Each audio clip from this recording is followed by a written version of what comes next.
Welcome, welcome. Our guest today is David Spinks. David is the founder of CMX, the largest network of community professionals. He sold his company to Bevy.com in 2019 and is now their VP of Community. He also most recently wrote the book, The Business of Belonging, How to Make Community Your Competitive Advantage, which, by the way, is a fantastic resource. You should definitely check it out. It's super actionable. I'm building a community myself at the moment, and I've been using quite a few of his principles. Welcome, David.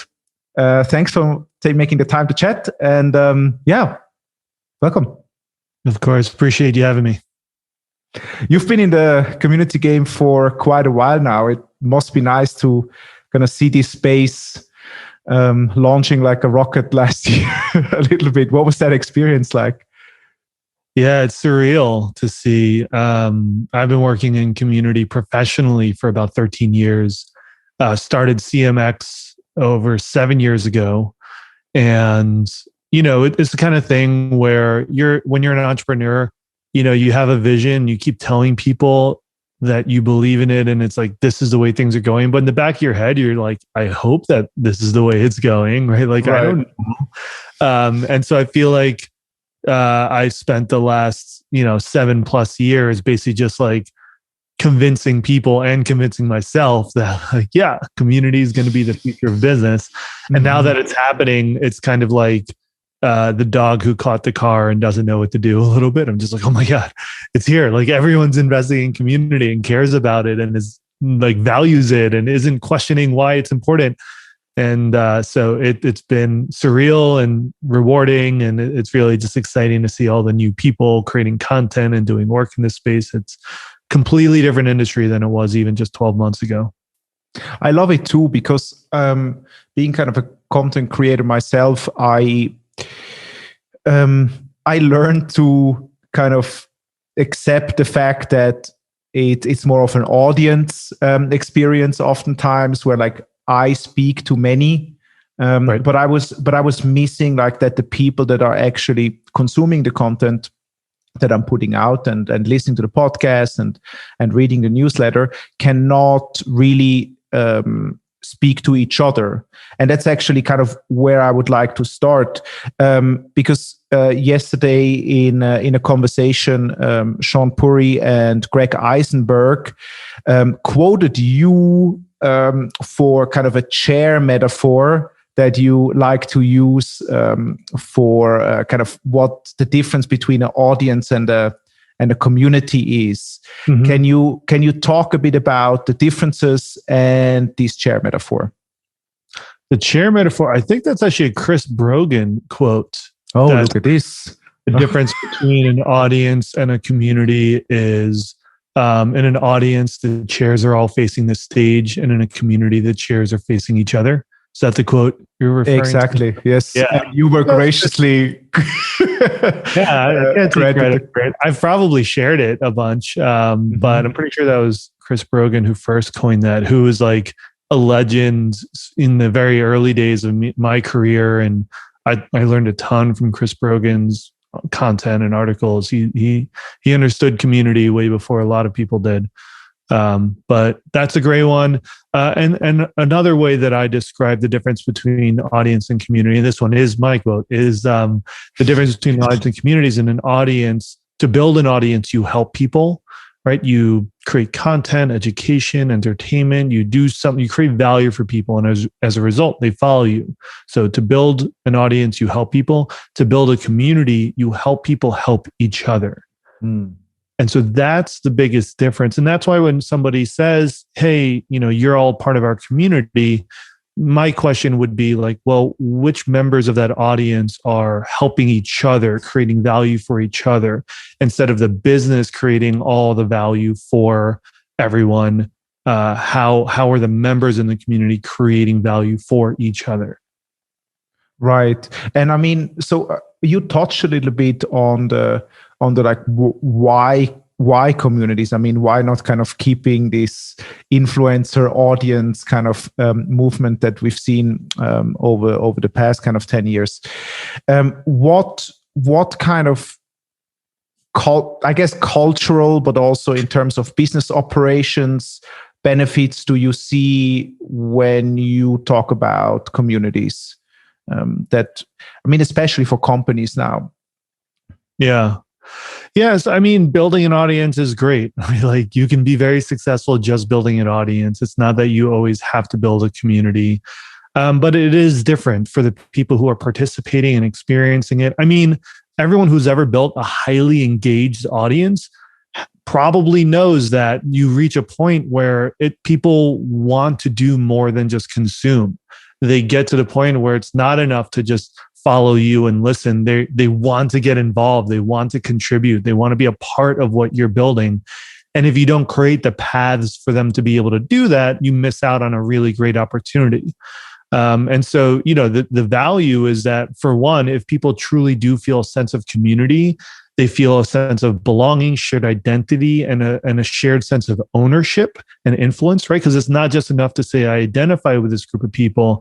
True, deep community makes people feel like this is a part of who I am. I have ownership in this group. I have influence over this group. I can help shape it.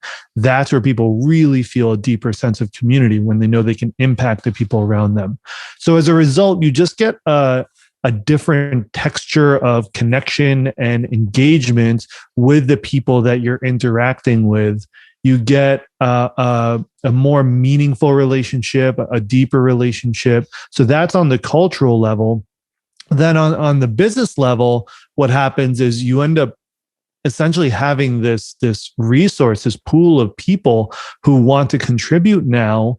And if you give them the paths to contribute in ways that tie back to your business objectives, which are, how do we grow and get more customers? How do we retain our customers and provide great education? How do we provide better support?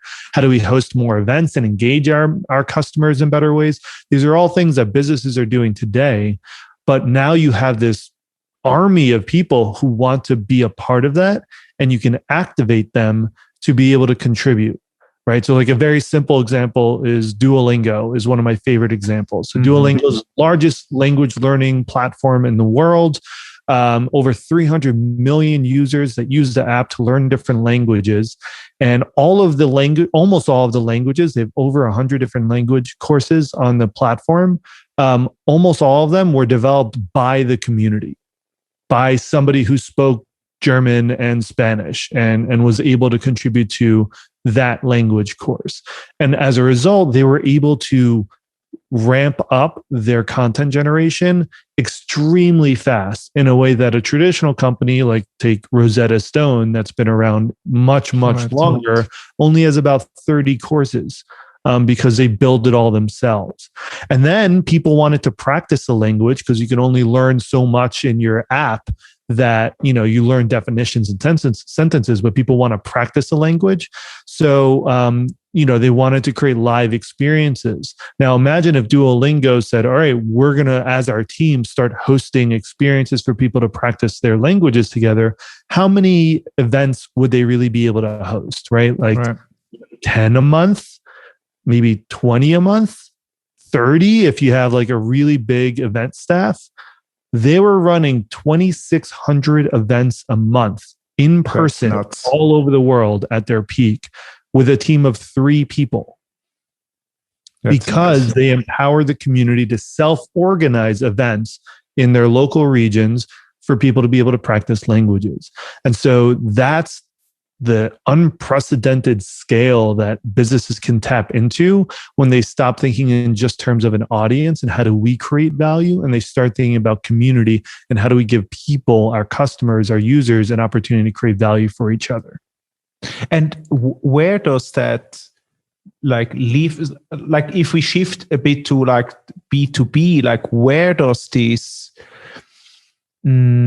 lie inside the organization? I mean, is this a marketing topic? Is this a sales topic? Is this a customer research topic, a product topic? Like, what do you see inside like B2B organizations? And I mean, who is even in the community in the first place?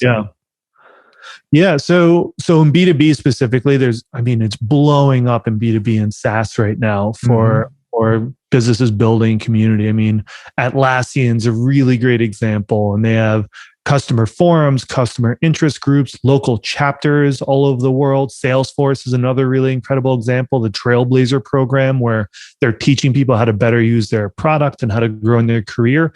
They have over 1,000 local chapters that are volunteer run all over the world. Just their customers teaching each other how to better use the product. Both of those are programs that we power with Bevy. And so like, Branch is another great one that's they run the mobile growth community. So they called it the mobile growth community, and it's all educational events around like mobile analytics, which is what Branch does. And that program has driven over $5 million in ARR already in the last year for them as an acquisition channel. And so the thing with community in terms of where it fits in a business is that it looks a lot more like operations than marketing, in that marketing rolls up into a CMO, and marketing has a pretty clear set of goals, and they're trying to drive growth, awareness, leads, pipeline, things like that. Operations is kind of this like center of excellence that plugs into every part of the business, because you have sales operations, marketing operations, product operations, developer operations. And communities functions a little bit similar to that, in that, I think ideally it's its own department. Ideally, there's a chief community officer, and we're starting to see that role actually happen, which is mind-blowing. Awesome. And it plugs into every part of the business. It can drive marketing. It can drive product. In the book, I share a model called the Spaces model that lays out the 6 different objectives that businesses can derive from community. So Spaces stands for support, product, acquisition, contribution, engagement, and success. Right? So support is your traditional support forums. Like, we have customers who have questions. We'll connect them with experts who are also customers who have answers. Product is where you're building community in order to collect feedback and insights to help you innovate and improve your product and your features and your roadmap. Acquisition is marketing and sales. It's driving pipeline growth, awareness, ambassador programs, advocacy groups, things like that. Local chapter programs, which are becoming really, really popular, is where you have local volunteers that are ambassadors hosting events, representing your brand all over the world. Contribution is if you're a platform business like Airbnb or Lyft and like collaborative consumption. It could be open source projects, could be crypto, could be social networks, could be something like Twitch with streamers. So anywhere where the platform itself is being generated by the community, you have a contributor community program like the Airbnb Superhost program, or Twitch's what's it called? I'm blanking on their name right now. Stream Camp, something camp. But they basically empower streamers to teach each other how to better stream on Twitch. Creator Camp, that was what it's called. Creator Camp, remembered it. And then you have engagement, which is essentially customer retention. So building community for your customers in hopes that it increases customer lifetime value, average contract value, things like that. And then success, which is helping your customers teach each other how to better use your product, how to grow in their careers, where support is more of reactive. People have questions and we provide them with answers. Success is more proactive, empowering the community to proactively teach each other how to use the product. So those are the 6 objectives that community can drive, and then integrates with all the other departments within a business in order to achieve those goals. And I mean, where do you usually see, I definitely want to come back to kind of the champions inside these communities and how to motivate them. But maybe first, like, you mentioned that it should be, or you envision it to be like an operations function. But where do you, like today, who is coming up with like the bottom up or even top down actually idea of we need a community? Is that traditionally still marketing, or like, I mean, who pushes this initiative? Yeah, it's still commonly under marketing. I think that's still the biggest department. We publish an industry report every year, and I believe that's what we found for departments is that it's still most popular under marketing. It can also be under customer. So if you have a chief customer officer or customer department that runs support, success, things like that, it's often under there. In a few companies now, we're seeing it roll straight up into the CEO. So you might have like a VP of community or director of community that reports right into the CEO, which I think is like the stopgap into having a more dedicated chief community officer role. And so, yeah, it's generally marketing, customers, sometimes product, if it is very focused on like technical support or product and innovation. But marketing tends to be the most popular still. So like, where do you see support, I guess, is one thing that we see oftentimes where companies start with, or maybe already have some kind of, maybe even a Slack with some customers, or like an online forum or something like that, and use that also for SEO tools and stuff like that. Do you see other examples also, if we stay in B2B, how we can kind of start pitching something like this internally? Like, let's say except for support, like where do we start? Yeah, so support is still the most popular objective that communities are driving toward. It makes sense. It's the most traditional. It's been around the longest. Companies have had support forums for a very long time. Where can you expand? I mean, personally, I think marketing is almost always going to be a really great opportunity because one, it's the most clearly tied to something that every single business cares about. If you're focused on success or support or retention, it's a little looser, right? Like, yeah, we all believe customer retention is important, and it is, and we're, investing in it a whole lot. But, driving the pipeline, getting new customers, getting new users, 100% of companies out there are interested in that. And so aligning with that objective can be really good.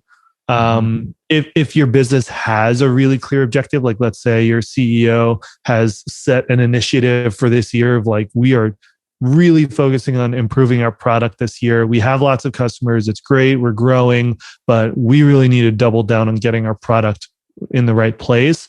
Then maybe you align with that, right? Align with what your business is already bought into. The other reason marketing can be good, though, is it can also be one of the easier ones actually to track the business impact. For example, we do this with CMX and Bevy. Everyone who attends an event, whether it's our big conferences that we host, our monthly events, our local events, we're able to track all of that as touch points in the sales journey. So we know if someone came to an event and that was the first touch in their journey, we can track that. We know if someone came that was an opportunity and then they ended up, closing and deciding to buy the Bevy product, we can track that. We can look back at the last 12 months and say, of everyone who came to our events, how many opportunities came out of that? How many closed deals came out of that? How many target accounts attended our events? How many touch points did we have with someone who ended up closing and deciding to buy the product? So it's just because a lot of tools are built out for tracking sales and marketing. It can be easier, especially if you're looking at events as touch points in that sales journey. With online forums and message boards, it's a little bit harder. You can have like when they joined the community as a touch point.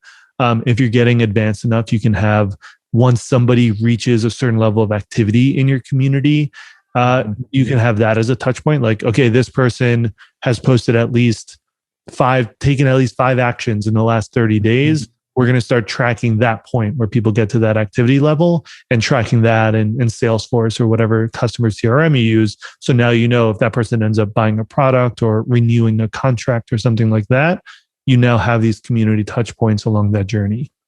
So that's interesting. So we'll see, or maybe already are seeing like kind of community qualified leads or something like that. Exactly. I talk about that exact terminology in my book. which I borrowed from Mary Thengvall, who had like DevRel qualified leads. She works in the developer relations space. And I think it's genius. Exactly. Like the same way we have sales qualified leads, we have marketing qualified leads. Community is an extremely compelling touch point. I mean, think about this. Like we look at ads, like someone looking at an ad as a really compelling touch point today that makes them buy something. We look at somebody reading an article or downloading or like signing up for a newsletter as a touch point. Like we have all these touch points that are like, okay, maybe that was impactful, but like somebody actually participating in a community and showing up and engaging and helping someone else. And like, that's a really powerful touch point that is really important, that you should be able to know if that happened and how that ultimately drove someone to make a buying decision. That's super interesting. I mean, if you think about like, so the last kind of trend in the B2B SaaS space or in the SaaS space was kind of product-led growth. And I hear more and more this kind of community-led growth. And it seems to me also, especially like what you mentioned before, that someone like you is directly reporting to the CEO. Like, how do you think about community-led growth? And also if we zoom out a little bit, who is in the community? I mean, it seems to, like at CMX, you do a lot of stuff. Like you have, I guess you have customers, but you have prospects, but you have people who might never even hear of Bevy, I guess, or like, That's interesting. Can you talk a bit about that? How you think about, how you kind of think about community-led growth at Bevy? Yeah. So, I mean, like I said, we're tracking all of that. And look, like CMX was acquired by Bevy. And I'm a believer that when you're building community that's focused on the industry, not on the product. So it's not the Bevy customer community, which are things that we're building as well. But CMX is community the same way, Culture Amp has like people geeks that's focused on people ops roles. You have HubSpot's inbound, which is focused on the inbound marketer industry. So when you have industry branded and industry focused community, I believe it's really important to have a high level of neutrality and objectivity.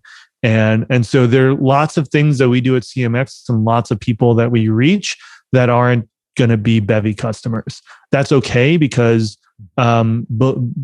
Bevy's belief, the whole way we've structured our product, the whole way that our product was built, it came out of a community, is that businesses are going to be taking a community-driven approach to growth. And that's why, other event platforms have like one event that they host. So it's like if you host on most of the other tools, they look at each event as like an individual experience, and those events don't really connect to each other very clearly. Whereas the way we built Bevy is looking at every event as a community touch point for the member. It's an ongoing membership experience. People can subscribe to your events and be notified every time a meetup is hosted. Bevy was built with the federated model of like having local chapter leaders who are self-organizing local meetups. So we have 60 local chapters for CMX hosting events every month, all over the world. And so it's a community-driven approach, and that's just how we believe it will work. So yeah, like 90% of the people who attend a CMX Connect event in a local chapter may be like too small of a company for Bevy, because we're very focused on the enterprise. They may be in a different industry. Who knows, right? They may not be a fit, but we by engaging people through the events, we can actually identify the people who are a good fit, and then we can engage them further. So say just 10% of, I'm making this number up, but just 10% of the people who come to our events are, a good fit for becoming a sales accepted lead, for becoming a community qualified lead. That's great. Like, okay, we know that's a target account for us. That's a great company. That's a great fit. Maybe we invite those people to come to a exclusive event that we're running with Bevy. We can engage them more deeply in other ways. We can invite them to come speak at our events, which is an awesome way to engage companies that are you hope will become a customers. Invite them to be a thought leader for you and give them the stage, like give them that value. So all of these community experiences become ways of further engaging the people who are a good fit while still driving our mission at CMX, which is to advance the community industry and help community professionals thrive. So CMX, we're looking at like the biggest picture of the industry. Our goal is to have more community professionals, more businesses investing in community, more people moving up the career ladder as community professionals and getting more authority and buy-in. All these things that we've been working on for over 7 years, those are still our goals. And now we just know that eventually maybe someone's too small now, but in 2 years, they will be a great fit for Bevy. And because we were the ones to help them grow in their career and get to that point and advance their program in their company, we're going to have so much established trust and relationships. And we can actually track that data in the back end that we know that it will add up to business value over the long run. That's beautiful. I think that's beautifully put. I mean, thinking of the community as kind of on an industry-wide level makes so much more sense than actually attach it directly to the business or the product itself. I mean, you are able to kind of shape what the industry looks like, drive the conversation forward, exactly. And you can do these industry reports that you mentioned and stuff like that. So you even have all the proprietary data as well to make decisions. So I love that actually. And I would just clarify, like, I think you should do both. Like, you can do both. No, you can't do a product community until people care about your product and they're using it. But they are, like, you should, right? Because Bevy customers are going to have very specific challenges and questions, and we want to support them as well and make sure that they're learning from each other, connecting with each other, specifically around the product. So it's just a more unique identity within the larger community industry. So as you get more specific in identity, you find unique opportunities for community. So I don't think it's either or. I think you can absolutely do both. For startups who don't have a product that like has a rabid fan base yet, I think starting with an industry branded community is a really good idea. That's beautiful. And I also think like just the value add, as you mentioned, right? You add value to people's lives for years and they move through companies up and down and left and right. And 10% ICPs at an event is pretty good, right? And I mean, how I made up that number, but yes. Yeah. No, I mean, I'm just saying, like, even if it's 5%, I think like the connection to the company, if you give someone the opportunity to connect with people and to network inside the industry and to maybe even create opportunities for themselves, whether that's in the career or wherever, or on stage, you kind of provide a stage for people. I think that's beautiful, and also makes sense that now I also for myself understand the kind of community-led growth approach better, I think. So, absolutely. But would you say you have like two separate communities where you say one is product focused and kind of the Bevy customer community, and then you have like the CMX community, so you keep them separate? Yeah, that's how we do it. You don't have to, but if like your industry or like interest-based groups live on your product branded community space, it's still going to have like your product and brands kind of vibe to it. It's still going to feel like it's just for customers more so. Like Atlassian has a lot of really incredible interest-based groups for the general topics that their customers are interested in. And it lives in the same community space as their product forums and things like that. So it feels a little bit more geared towards their customers, but they're still hosting these like really great conversations that aren't just focused on the product. Whereas something like the culture and People Geeks or Mobile Growth or CMX, there's a dedicated space that's like, this is a space for the industry, for the people who do this work, not intentionally, it's not for the product. We're going to have other dedicated spaces specifically for the product.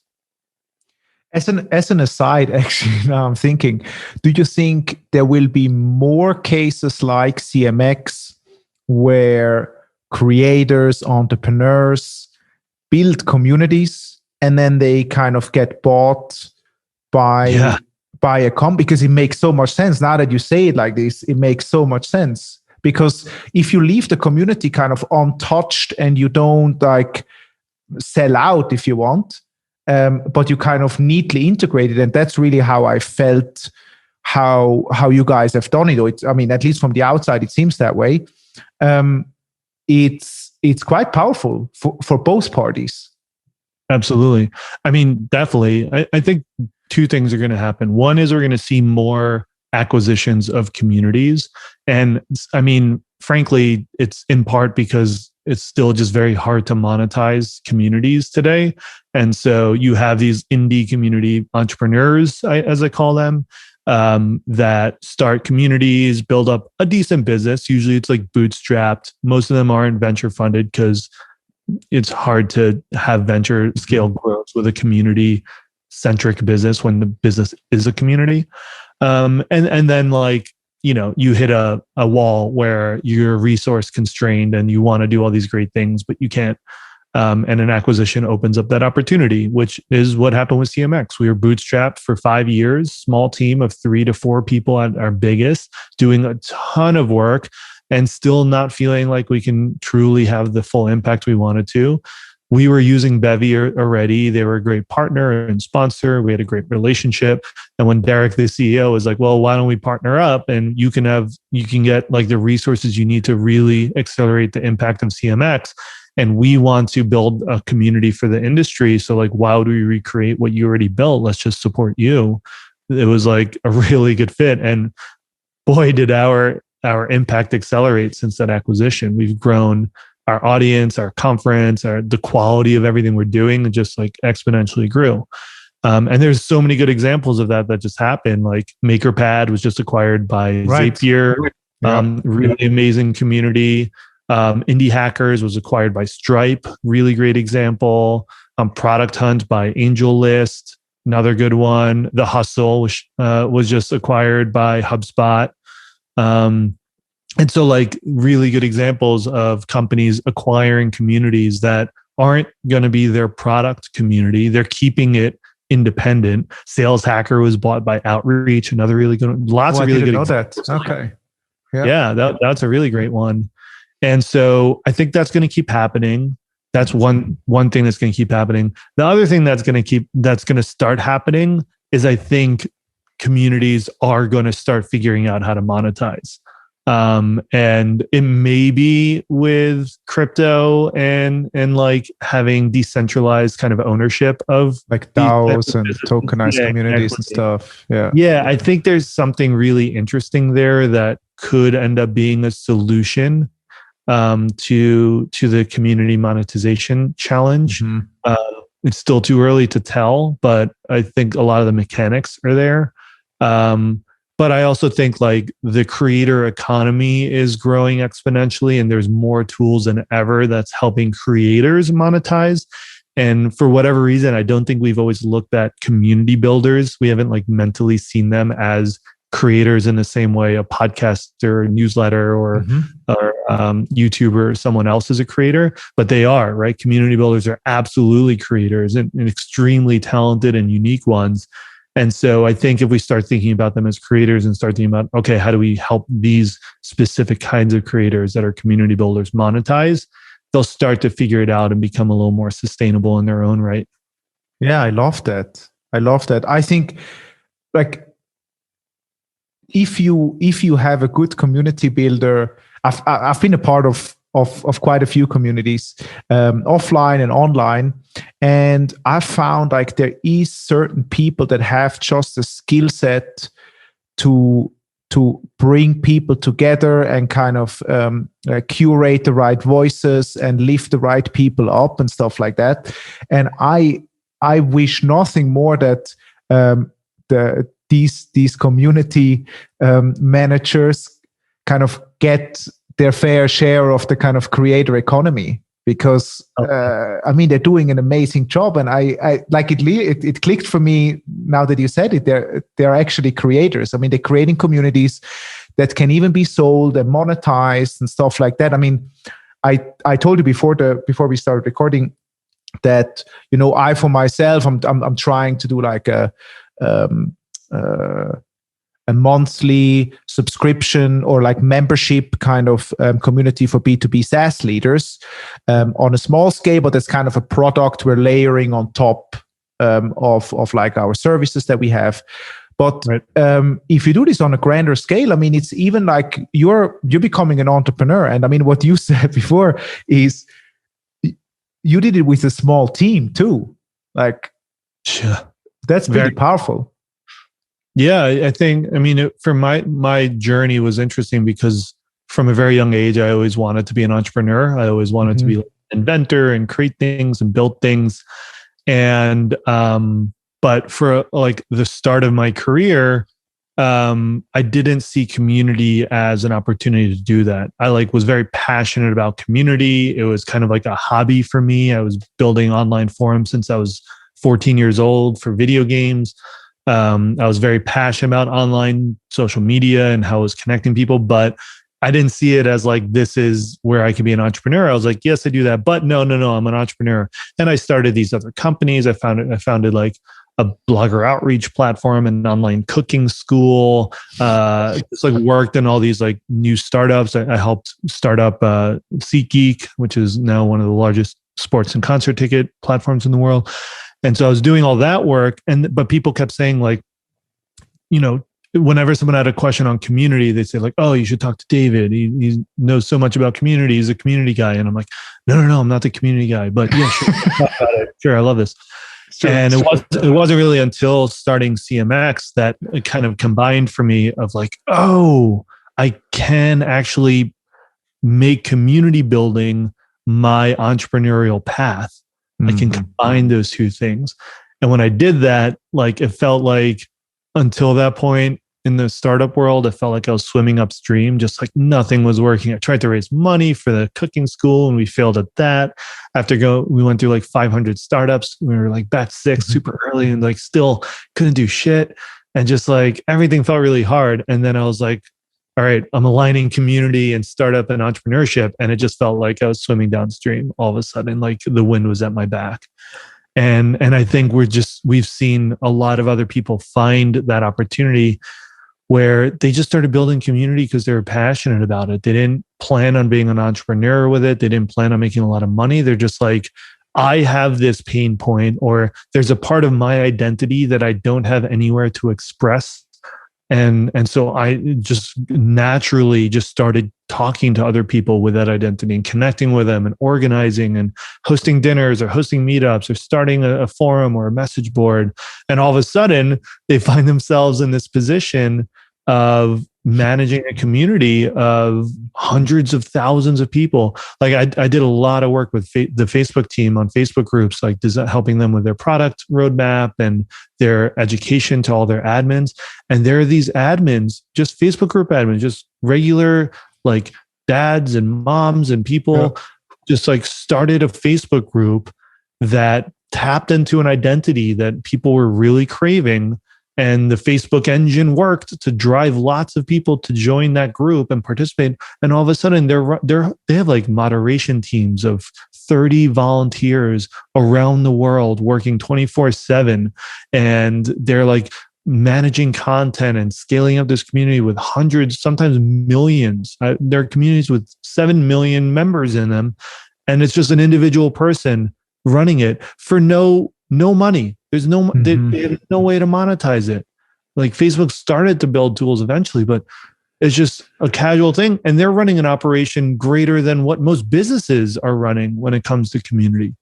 And so, yeah, why if we're looking at a YouTuber and saying like, wow, they have over 1 million subscribers, you know, they're making a lot of money now and they have this successful career path. why the hell not? Should a community builder who's managing a community space with millions of members in it not also be perceived as like, holy shit, that person should be a goddamn celebrity making a lot of money because they built something truly incredible that's helping millions of people. Absolutely.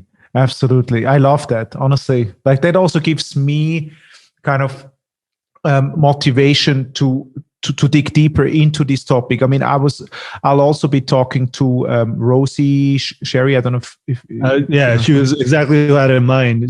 Started. I mean, what's the product test Ministry of Testing and testing. Yeah. I talk about her story in my book actually, and perfect example, right? Absolutely. And the funny thing is she now kind of became like a little celebrity now, like in this, like during this time now of community. And she was saying like, okay, well, all of a sudden I was managing thousands of people. And she also talked a bit about like, it's a lot of stress. So actually that's a perfect segue into the, you know what, for everyone that's listening after we're live, let me already let the people in because they're kind of waiting people and it's an interesting discussion. So let me just let them in. We're in a Zoom call. Well, this is going to be a podcast.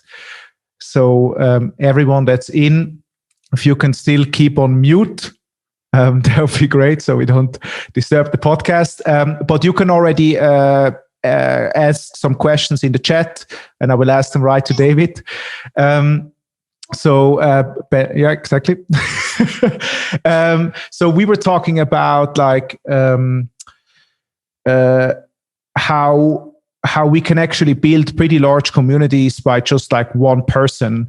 But in the beginning of our conversation, you mentioned that we can actually empower people to inside the community to kind of take over leadership roles. Can you talk a little bit about that on how we do that? So let's say we have a community of like, we start small of like 50 people and all of a sudden there are like 3-4 people that emerge naturally, as I think in every community kind of happens, organizing stuff and kind of speaking up. How do you empower those people to actually be a part of the community and being an integral part of the community and grow it so we don't all burn out building communities? Yeah, you have to distribute control. Philippe Bidou, who ran community at Wikipedia and worked on Reddit, worked on a bunch of really massive communities. He once said something that always stuck with me. He said, your job as a community builder is to push out control as far as possible. Mm-hmm.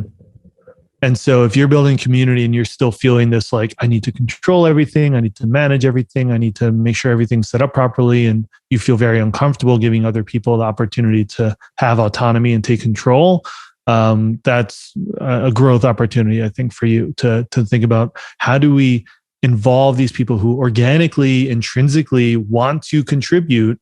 How do you start to activate them and give them really clear, practical ways to contribute? And there are lots of ways that people can contribute to a community. They can become a volunteer moderator and help manage online spaces. Although, like, I don't even like the term moderator a lot of the time because it feels very reactive. Like, your job is just to moderate this space, not to build it. Right? Like Reddit mods, I think, do so much more than just moderate. They facilitate, they engage, they welcome, they design community experiences. So we just launched a new program that's like a volunteer moderator program for CMX, and we call them the Communiteers, like the Three Musketeers, like the Communiteers, like just something that feels more like your job is to, protect and build and serve and develop the community. So you can give them a role like that where they're actively engaging online. You can help them become an ambassador. Maybe they come to you and they're like, I'd love to host a local meetup in my city. Right? They live in Madrid or something. And they're like, there's so many great people here who are part of this community. I'd love to start organizing events. And they ask for your blessing. And so you turn them into a chapter host or like a ambassador, whatever you want to call them. You can have experts. So like if it's a support forum, you can empower people to become an expert that answers questions. You can have a power your user status, like Yelp has the Yelp Elite, or Airbnb has a super host program. So it's like if you're very, very active and you meet certain criteria, you can reach this like elite status. So there's all these different kinds of leadership positions within the community. If you're just starting out, don't overthink it. People want to help. Get on a call with them. Make sure that they're cool. You don't want to put someone on there who's going to be weird and not align with your values and not maintain the standards of your community. But if you believe that they have genuine motivations, they align with your values, and they're like, I'd love to just start hosting events. Great. Give them the opportunity to start hosting events. And over time, you'll build that into a more structured program to the point where maybe you have a couple people organically reach out, you get them started, you work with them as your like founding members to design your local chapter host program where they can host events. Now you start to develop a playbook with them. Like, okay, here's what it takes to launch a local chapter, how to grow your events, how to design them. We're going to send you a box with signage and stickers and things that you can use for your event. And we're going to create these guide rails that tell you exactly, how to run your event. And you make it easier and easier for people to get involved, to apply, to be successful at getting up and running. So like everything else with startups or community, you start off very hands-on, very much doing things that don't scale. And then once you kind of start to figure out what works, then you make it more repeatable, and you can now onboard more leaders, more volunteers, people like that. This is really cool. Actually, there has been one question. So this is my last question.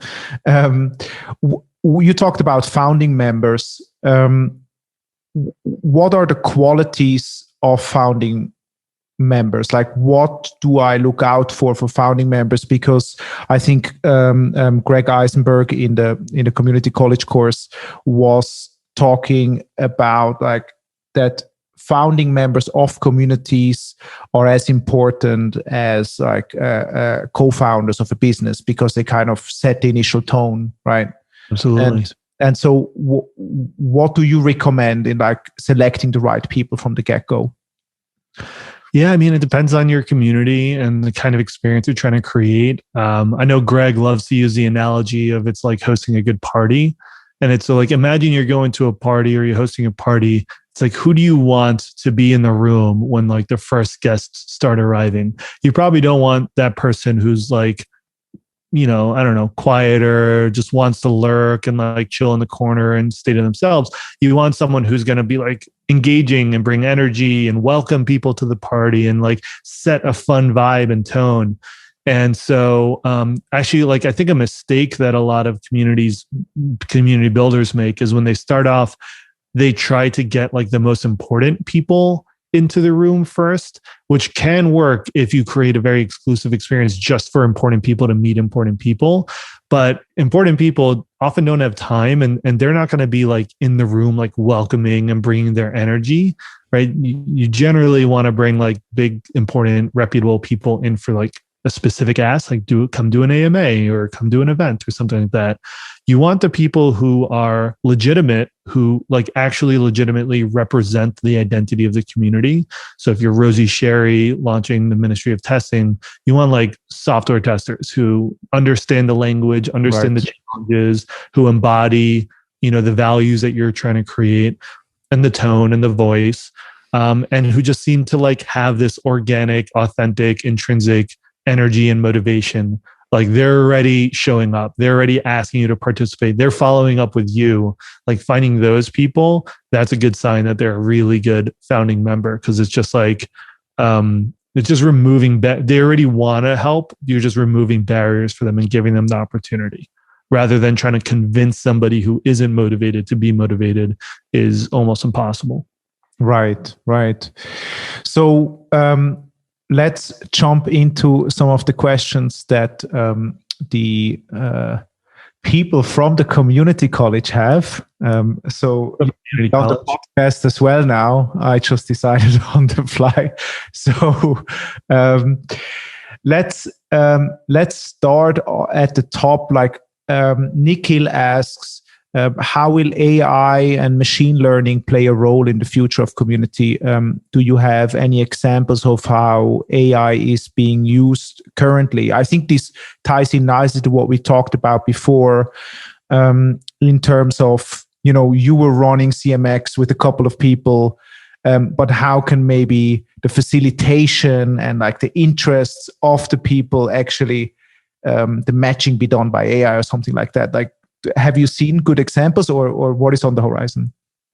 Yeah, so there's some really cool things going on. I think you could think about it as like proactive or reactive as well. So if you go back to support forums, there's some pretty standard stuff there that's been exciting to watch develop. Of someone has a question, how do you connect them with the right expert in the right time, or how do you help them find the right information in an automated way? So actually, like, support forums are interesting because as an organizer, you're incentivized not to connect people with each other. You're incentivized to get people answers to questions as efficiently as possible. And so you almost want to like defer questions that you can answer through AI or machine learning, away from having to have a person answer it until like, okay, we can't do that. Maybe then a person answers it, and so on. Then you have like more proactive things, which I think is really exciting. I think like the world of community operations is about to blow up, and just figuring out essentially how do you automate the things that are really manual, really hard, like things that you have to do often as a community team. And so introductions is a really good one. There's a cool tool called Orbit with 2 eyes. There's a different Orbit that's also in the community space, but Orbit with 2 eyes uses machine learning to make introductions between individuals in a community. So everyone can sign up, and or you can just like input your members' emails into it, I think. And they fill out their profiles with like what they're interested in, where they are in their careers. You can set all the criteria you want, and then it will start to make one-on-one introductions between those people to have a call, and even automate like the follow-up and like understand how did the conversation go? Did they meet again? So that's a really interesting one. Also, just like analyzing community data is still a blue ocean of opportunity for anyone who can build products in this space. Because right now, let's say you do have a community of 10,000 members. How do I know when somebody's going from, being a new member into like they're crossing that threshold into like this could be a very active, engaged member, but maybe they just need a little push? Or if I reach out to this person at the right time, maybe I can help them be activated in a really valuable way. Or this person is starting to take actions that lets me know that they could be a really good chapter leader or volunteer moderator. Or they want to be more involved, so you should reach out to that person. Or this person's trending in a way of inactivity, and so we should hit them with an automated email from our community team, and maybe set up a chat or give them information that might help bring them back in the community. So there's all these dynamics in community management that right now community managers are just like, okay, let me see how this feels. Let me try to identify some people to reach out to. And I mean, it's problematic from an inclusivity standpoint as well, because what ends up happening, and I've been very guilty of this as well, is community builders are very good at forming their own CRMs in their mind. And so they end up just going to the same people over and over and over again. Like when someone asks me for a question on like, how to build moderator programs for like DEI communities, I'm like, all right, Shayna Summers, like incredible person. You got to talk to her. I probably send her like 20 introductions when frankly, there's probably a lot of other people in the community who are also good in that now I'm not giving them the opportunity to be an expert and help and engage. And I'm probably overwhelming Shayna.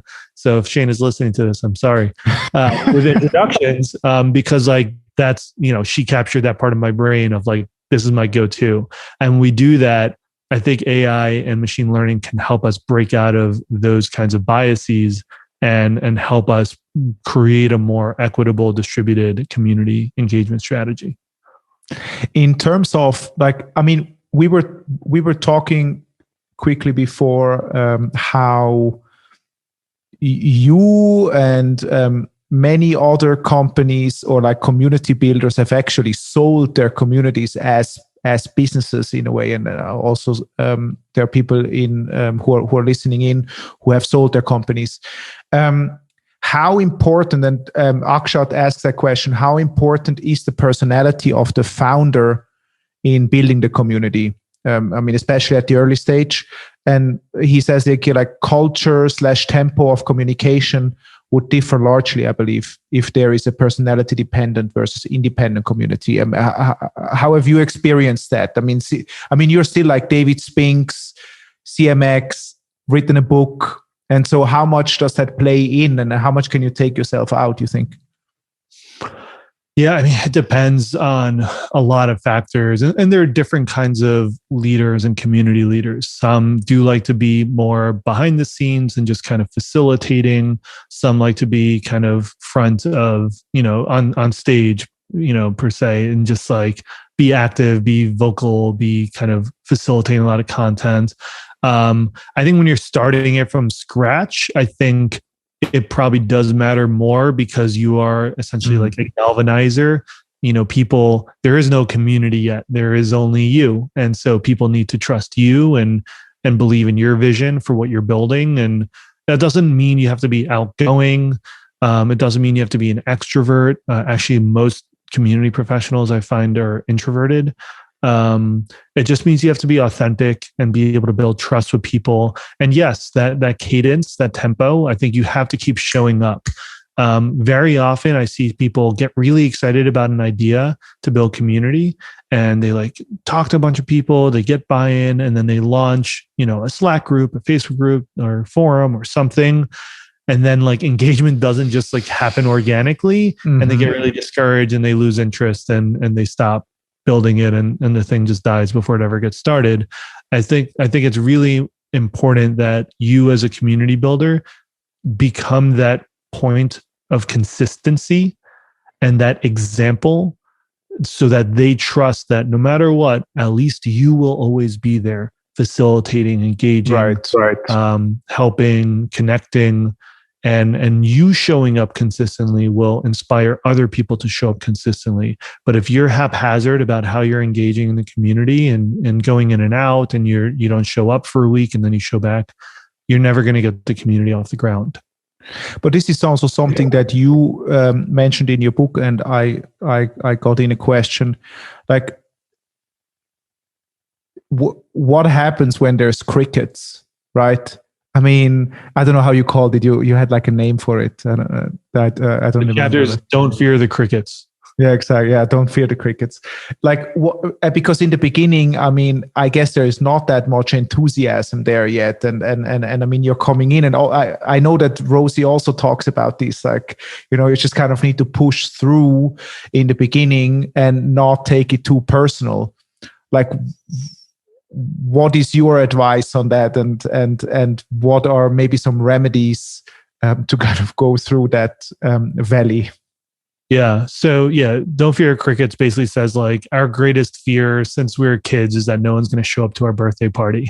We're going to like create this space, plan all this awesome stuff, send out invites, and then no one's going to show up, or a few people will show up, and they'll see that no one else came. And this like fear just lives in us as humans. Because like, is there anything worse than putting yourself out there in a social space and just, completely flopping? And the reality though, is that's going to happen when you're building community, at least in the early days. There are going to be events that you host that you're going to have a low turnout. I've hosted events where I got like 100 people to RSVP and then like 10 people showed up, and we had the room set up for 100 people or 50 people, and it just felt awkward. But you just adapt, right? In that situation, all right, let's switch it up to a really intimate circle conversation instead of a speaker and an audience, and make it unique because now we actually get to know each other. Make it fun. If I post in a community and no one responds, I'll like comment again and be like, Bueller, play off Ferris Bueller's Day Off, or just be like, oh, I guess everyone's taking the day off today. And then people respond like, oh, haha. Or my friend David Nihil he wrote a book called How to Talk Funny, and he talks about comedians. Like whenever you tell a joke and no one laughs, just like play into it and be like, oh, well, my mom thought that joke was funny. So I don't know what's wrong with you all. So, just make it playful, push through it. It's going to happen. just keep moving on to the next, test, right? You're looking for community market fit. The same way you put out a product for the first time and you're looking for product market fit. Do you expect your product to just like work right away and everyone loves it and it's solving all the problems you set up? No, you're going to put out a shitty product first and no one's going to care about it. But maybe like one person cares about it. And you're like, great, I want to talk to that person. And then you adapt it and you build. Community is the same thing. You're going to put out content that doesn't resonate. That's okay. Try something else. And then one thing you can actually do though is facilitate, roll up your sleeves and facilitate the interaction. Make it happen. Don't wait for it to happen. So don't just post in the community and then wait for people to respond. When you have those founding members in there, post a question and then direct message 3 people that you've already built trust with, that you already know, and say like, hey, tell them straight up, like, I'm trying to build up a foundation of engagement in this community. So when new people come in, they see really great conversation. Would you mind jumping in and just answering this question? I know you're an expert in this topic and I would love to get your thoughts on it.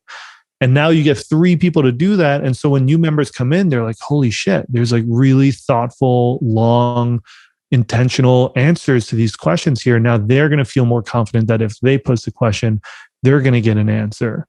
Right? Like Reddit's famous story of astroturfing, where they made up members. They just pretended to be multiple members and they're just having conversations with themselves just to show conversation. Like that's not the most authentic way to go about it, but it gets the job done of just setting an example of like, when you show up here, there is conversation. This is an active space. There's a party with people here. It's not an empty room. So come on in. And then it starts to pick up organically over time. That's very interesting. I think even just the awareness that this is going to be something that's coming up takes a lot of the pressure off. Because, I mean, you mentioned before that, there's a lot of community builders who kind of set up a Slack community and then it kind of dies, right? And it's the job of the creator who kind of who starts up the community to kind of, even though not everybody is engaging in the beginning, kind of keep the conversation alive, even if it's through funny stuff like you mentioned.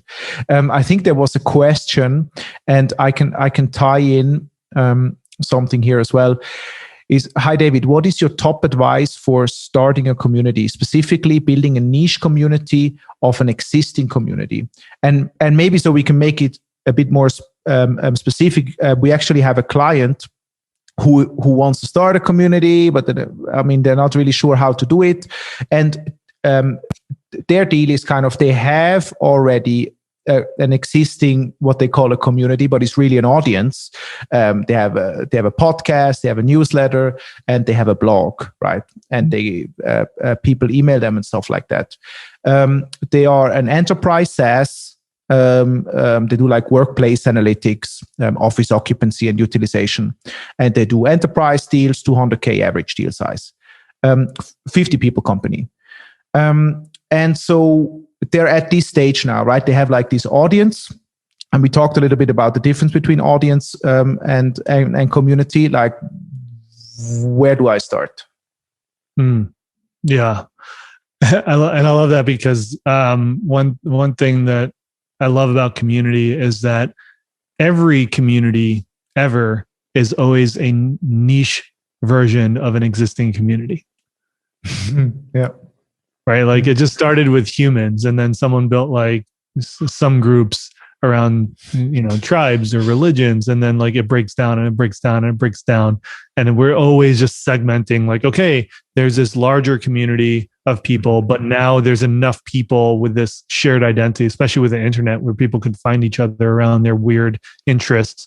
There's enough people with this sub-identity that it warrants its own space and identity and community. And so people build that, and then that one becomes too big and people want to segment that farther. So every community is always a niche version of an existing community. How do you get started? I think the key is always to constrain the space, constrain the amount of people, start really small and focused and hands-on. Because if you get 10 of the right people and you're very, very hands-on at engaging with those people and bringing them together in a thoughtful way, you create this like center of gravity, this like core that's very dense amongst 10 people. And then if you invite 10 more people, they're going to see that they're going to be pulled into that center of gravity. They're going to want to participate because they see those 10 people are so engaged. And then you add 10 more and then 20 more, and you go, from 50 to 100 to 200, and it can scale exponentially, but you want to start really small, constrain the scope of what you're building. I think the mistake we often make is we try to go too big too early. Let's start off with 100 people, or if it's a company like that already has a lot of customers and a big audience, it's like, great, let's launch a forum and we can invite 1,000 people into the forum and it'll just start engaging. But you miss an opportunity to create that center of gravity with like the 10 right people when you do that. And you can look at any community that's ever started. The biggest platforms in the world, they always started with constraints, right? Like Facebook started in one school.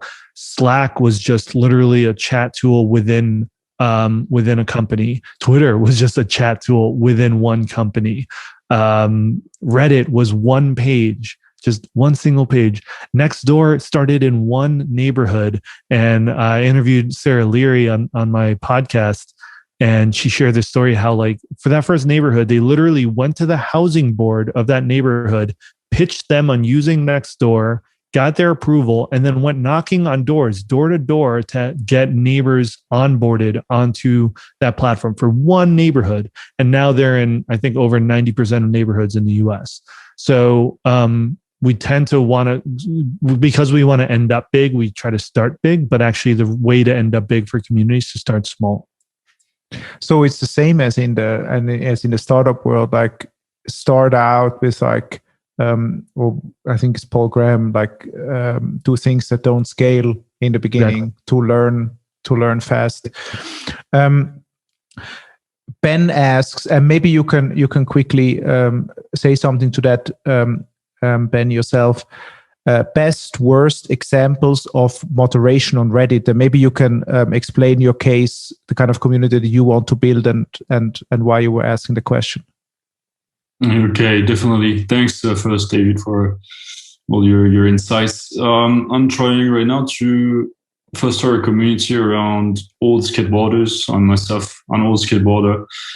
By old, we only mean 30 plus. We don't have the same energy we had when we were 15 years old. Sure. So I try to get into the Reddit subreddit, all sketchers. I try to be thoughtful. I try to be here and just engage because I genuinely love it. But now I'm quite new to Reddit by large, and I'm not sure how different type of modes there are. What are the best practices of moderating on Reddit? What are the worst examples? Kind of an overview of how moderation works on Reddit. Yeah. So, I think Reddit's an interesting one in a similar way that, like, we talked about Facebook earlier, of just like, you can start something, and if enough people are interested in that topic, like the discovery engine will send people to it.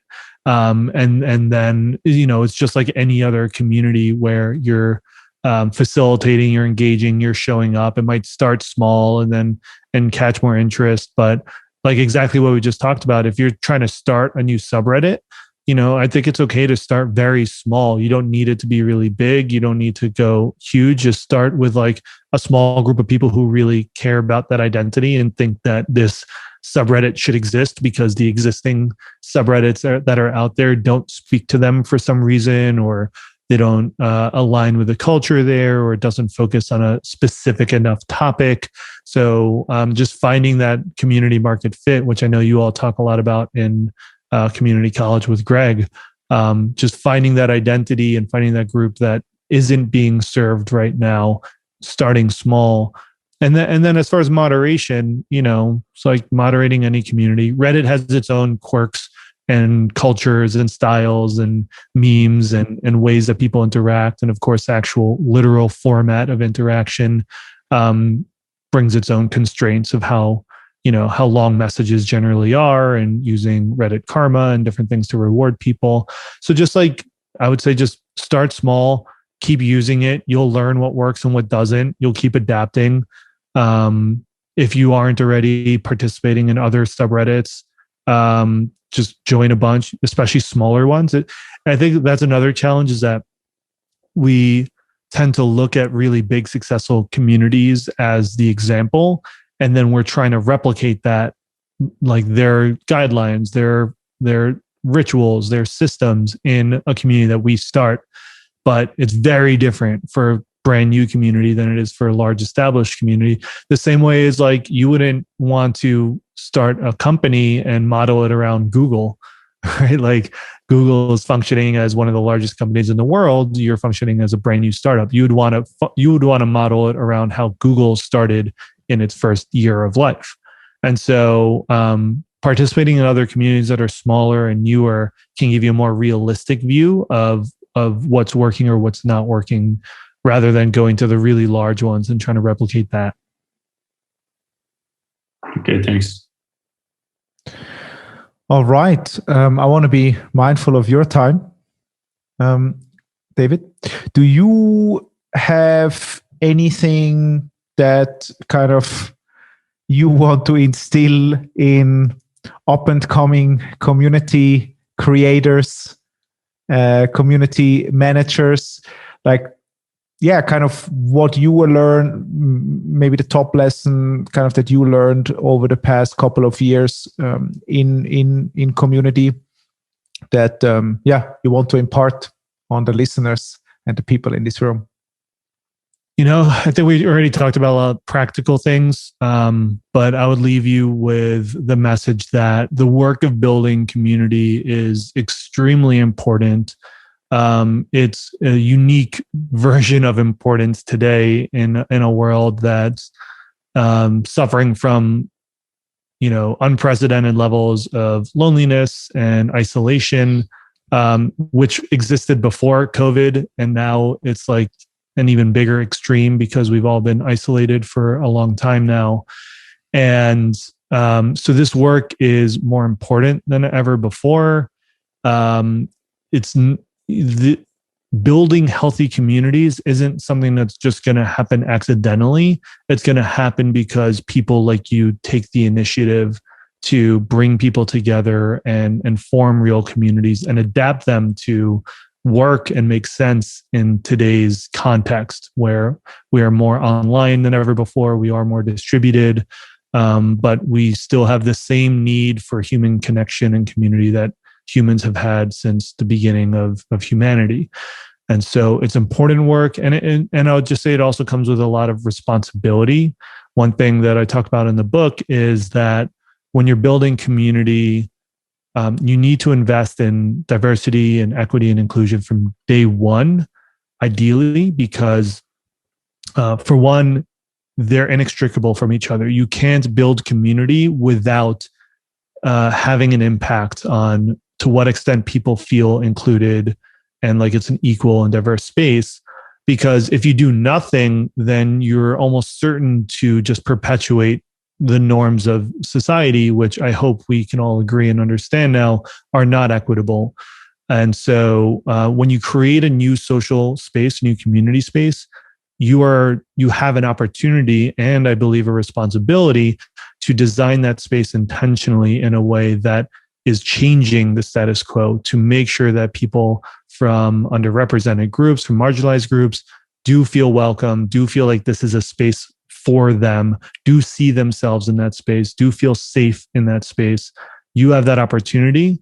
And the earlier you do it, the easier it's going to be, because if you wait to invest in that stuff until much later, you're just digging yourself into a deeper hole. It's going to be much harder to dig yourself out of. If you build that into the foundation of your community from that first group of 10 people that you invite, then it can much more organically become a space that can have that positive impact.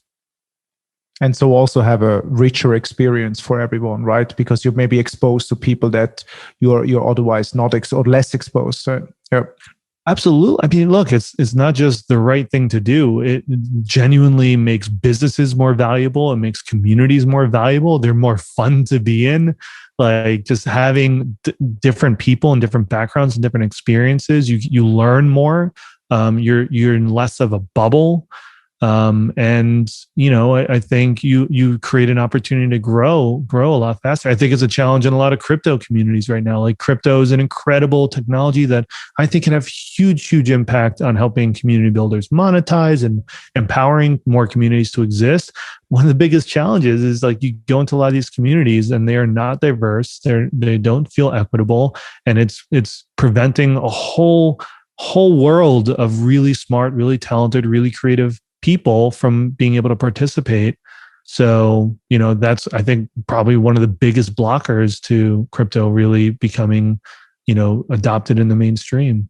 So, yeah, I think it's not just the right thing to do, it's the smart thing to do. I love that. And I think it's also, I don't know, I feel like it's motivating to know that we actually can take this responsibility upon ourselves to make the world a little bit better that way as community builders. And I think this is a good point to wrap up. Thank you so much, David. I thoroughly enjoyed our conversation. And it left me, or it leaves me with a lot to think about. And yeah, I could do another 2 hours, but you need to go. Where can people find you? What's your book called again? And yeah, where do you want people point to? Totally. So book is Business of Belonging. You can buy it anywhere you can buy books. And the audiobook actually just came out, so you can actually listen to it now or buy the ebook. And I'm just at David Spinks on Twitter. I post a lot there. My DMs are open. Hit me up with questions anytime. You can learn more about Bevy at bevy.com if you're running virtual conferences, virtual events, or doing a chapter-led community program. I really think we have a great platform that can help you out, and you get to work with me and my team. And CMX is cmxhub.com. We have 7 years of hundreds of articles and videos and research and talks all about everything you need to learn to build community for your business. So almost all of it is free. I would highly recommend diving in, joining the CMX communities as well. And would love to see you all in there. Awesome. Thank you so much, David. And talk soon. And say hi to Greg. Will do. Bye-bye. Take care.